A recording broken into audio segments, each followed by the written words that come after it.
જય શ્રી કૃષ્ણ સર્વે વૈષ્ણવોને। આજે આપણે પવિત્ર પુરુષોત્તમ માસની 26મા દિવસની વાર્તા કરીશું, ભગવાનની માયા। કાશ્મીરમાં ધર્મ શર્મા નામે એક વિદ્વાન બ્રાહ્મણ રહેતો હતો। તેની પત્ની સુશીલા પણ સદ્ગુણી અને ધર્મમાં રાજવાવાળી હતી। બંને સંતોષી જીવન ગુજારતા હતા। બની શકે ત્યાં સુધી કોઈનું ભલું કરી છૂટતા અને પરનિંદાથી દૂર રહેતા। બ્રાહ્મણીને સુખમાં સંતાનની ખામી હતી। તેઓને વૃદ્ધ થવાને હવે વાર ન હતી। ત્યાં તો ભગવાને તેમના સામે જોયું અને બ્રાહ્મણીએ એક દિવસ જોડકા પુત્રોને જન્મ આપ્યો। બંને બાળકો તંદુરસ્ત હતા એટલે બ્રાહ્મણીને ઘણો આનંદ હતો। તેઓ બાળકોનું સારી પેઠે લાલન પાલન કરવા લાગ્યા। જ્યારે બાળકો 5 વર્ષના થયા અને એકાએક માંદા પડી ગયા। એવા માંદા પડ્યા કે કોઈ વૈદ્યની દવાથી તેઓ સાજા ન થયા। બ્રાહ્મણી તો બાળકોને સાજા કરવા બનતું કરી છૂટ્યા। આખરે તેમણે આશા મૂકી દીધી। એવામાં બ્રાહ્મણે સાંભળ્યું કે રાજા રાજજ્યોતિષી અને રાજવૈદ મહાવિદ્વાન છે। તેઓની સલાહ લેવામાં આવે તો કદાચ રસ્તો નીકળી આવે। બ્રાહ્મણી તો રાજ દરબારમાં ગયા અને લડીને રાજાને નમન કરી કહેવા લાગ્યા, મહારાજ, અમારા 2 દીકરા બહુ જ માંદા છે। ઘણા ઉપાય કરવા છતાં તેઓ સાજા થતા નથી, તો રાજવૈદને કહો કે તેઓને ઈલાજ કરે। એવામાં ગાલવ મુનિ પધાર્યા। બધાએ તેમને નમન કર્યું। રાજાએ વિચાર્યું કે ગાલવ મુનિ મહાજ્ઞાની છે, તેઓ કંઈ રસ્તો બતાવશે। એમ વિચારી રાજાએ ગાલવ મુનિને બ્રાહ્મણીની બધી વાત કહી। મુનિએ ધ્યાન ધરીને રાજાને કહ્યું, રાજન, જે સ્ત્રીએ પવિત્ર પુરુષોત્તમ માસમાં ભાવથી ગંગા સ્નાન કર્યું હોય, ગૌ સેવા કરી હોય, પતિવ્રતા ધર્મનું પૂર્ણ પાલન કર્યું હોય અને પાપ ન કર્યું હોય, તે પવિત્ર પુણ્યશાળી સ્ત્રી જો આ બાળકો ઉપર ગંગાજળ છાંટે તો તેઓ તુરંત જ સાજા થઈ જાય। પુરુષોત્તમ ભગવાનની માયાનો પાર નથી। તેમની પ્રસન્નતાથી બધું ક્ષેમકુશળ થઈ જાય છે। રાજાએ તુરંત જ રાજ્યમાં ઢંઢેરો પીટાવ્યો, પણ કોઈ સ્ત્રી સંપૂર્ણ વ્રતધારી ન મળી। આથી રાજા અને બ્રાહ્મણી નિરાશ થઈ ગયા।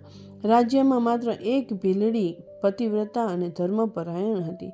તેણે જંગલમાં એક ખેડૂતના મોઢેથી રાજાનો ઢંઢેરો સાંભળ્યો અને તે બ્રાહ્મણના છોકરાઓને સાજા કરવા રાજ દરબારમાં દોડી આવી। માથે લાકડાનો ભારો હતો, તેથી તેને ચાલતા બહુ શ્રમ પડ્યો હતો। ભારો નીચે નાખી તે રાજાને નમન કરી કહેવા લાગી, અન્નદાતા ક્યાં છે એ બ્રાહ્મણી કે જેઓના પુત્રનો છેલ્લો શ્વાસ લઈ રહ્યા છે?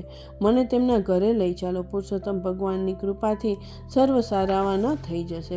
રાજા ભીલડીને બ્રાહ્મણને ઘેર લઈ ગયો। બ્રાહ્મણી તેમના આગળ હાથ જોડી ઊભા રહ્યા।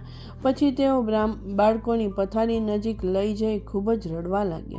ભીલડીએ તેમને આશ્વાસન આપી કહ્યું, રડશો નહીં। મારી શ્રદ્ધા, પવિત્રતા અને પ્રભુની દયા હશે તો બાળકો હમણાં જ સાજા થઈ જશે। આમ કહી ભીલડીએ હાથમાં જડ રાખી પુરુષોત્તમ ભગવાનને પ્રાર્થના કરવા માંડી, હે ભગવાન, મેં શ્રદ્ધાપૂર્વક તમારું વ્રત કર્યું હોય, પતિવ્રતા ધર્મ બજાવ્યો હોય, તો કોઈનું મન ન દુભાવ્યું હોય અને પાપ કર્મ ન કર્યું હોય તો આ બાળકો હમણાં જ સાજા થઈ જાય। આવી રીતે 3 વખત બોલી ભીલડીએ જળનો છંટકાવ માંદા બાળકો ઉપર કર્યો। તે સાથે જ બાળકો રોગ મુક્ત થઈ ગયા। બંને પથારીમાંથી કૂદીને ભીલડીના પગે પડ્યા। ભીલડીએ તેમના માથે હાથ મૂકી કહ્યું, ભગવાન તમને સદાય નિરોગી રાખે અને તમારું કલ્યાણ કરે। રાજા આ ચમત્કારી જોઈ આભો જ બની ગયો હતો। તે પણ ભીલડીને પગે પડ્યો અને બ્રાહ્મણી પણ પગે લાગ્યા। ભીલડીએ બધાને આશીર્વાદ આપ્યા અને તેને રાજાએ ધન્યવાદ આપતા તેને 500 સોના મહોરો ભેટ આપી રાજી કરી।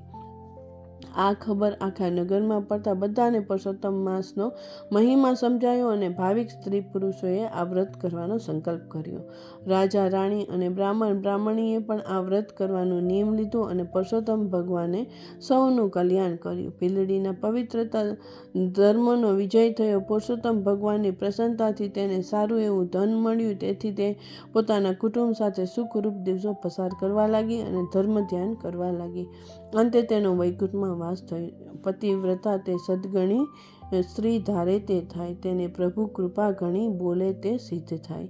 હે પુરુષોત્તમ ભગવાન, તમે જેવા ભીલડીને અને બ્રાહ્મણીને ફળ્યા એવા શ્રદ્ધાપૂર્વક વ્રત કરનાર અને કથા વાર્તા વાંચનાર સાંભળનારને ફળજો। જય શ્રી કૃષ્ણ સર્વે વૈષ્ણવોને।